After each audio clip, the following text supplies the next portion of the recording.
Okay, today I am testing out a couple of heating units in the COODY KOALA hub tent. I have my little thermostat right here. You can see that it is 37 degrees outside right now, and it just jumped up to 38 because I'm holding it in my warm hand. But just in case you haven't watched my videos of this tent already, this is a 12 by 12 tent.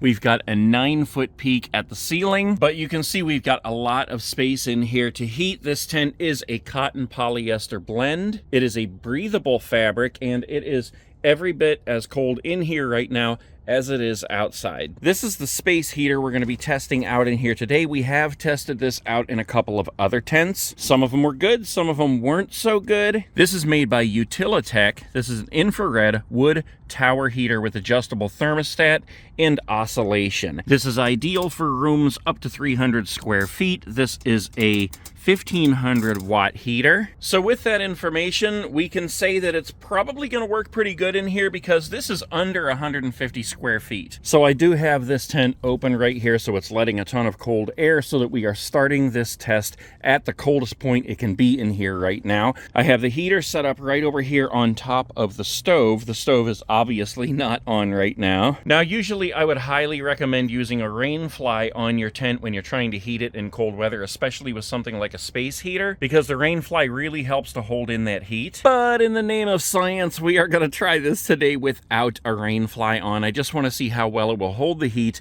from this space heater without the rain fly first. However, I am going to go ahead and close the flaps on these windows. I'm going to go ahead and set our thermostat over here on the other side of the room. 34.7 degrees that says right now. Now, I also want to say that these windows are clear plastic. They are permanently sewn in there. Those will greatly help to keep the heat in. But if we go ahead and close them like this, that's just one more layer to help keep that heat in. And I'm not going to move the bed, but there's another one up there. I'm going to go ahead and leave that one open. Okay, all of those are closed except for the one over the bed. Let's go ahead and get this turned on here. It is set at 72 right now. Let's just go ahead and turn it up to 80. Okay, that is blowing right now. And we're gonna go ahead and zip this closed. I'm closing the cotton door as well as the clear plastic door.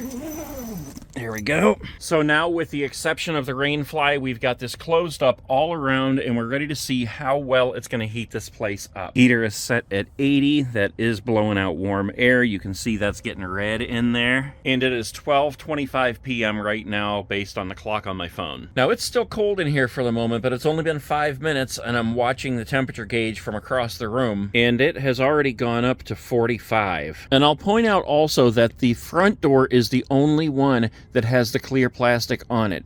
All three of the other doors are actually just the cotton material and this mesh material. So just to give you a better idea of what it is that we're dealing with here when we're trying to warm up the inside of this tent. And just to show you by the app on my phone, it is still only 35 degrees outside, and it's just getting colder.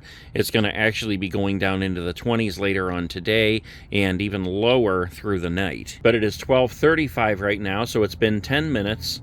And we are up to 50. Now, this heater does require an electrical outlet, so you're not going to be using this unless you're actually somewhere that provides that. But I like to stay at campgrounds like the KOAs, and they do have campsites that have electrical outlets. And if you do have that, the benefit to using a heater like this is that it takes up a lot less space than the stove. And when you leave your tent, you're not leaving it with an open fire basically inside. If you need to leave for a couple hours to pick up some food or anything like that, some more firewood or something, you can do that and feel perfectly safe with this heater still running. And this particular heater does have tip over protection, so if it would happen to tip over, it automatically shuts off. It is 12:43 now, and we are up to 55. Honestly, it is pretty comfortable in here right now. Am I stripping down yet? No.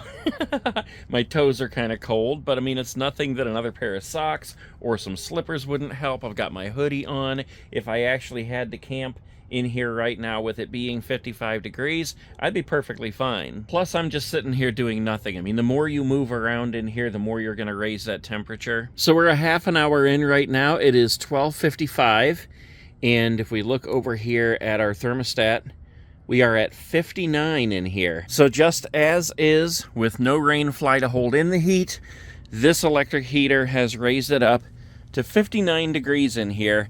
and it's just about to go up to 60. And that's with nothing else going on in here either. I've been sitting over in the chair doing absolutely nothing. It just popped up to 60 right in front of my face.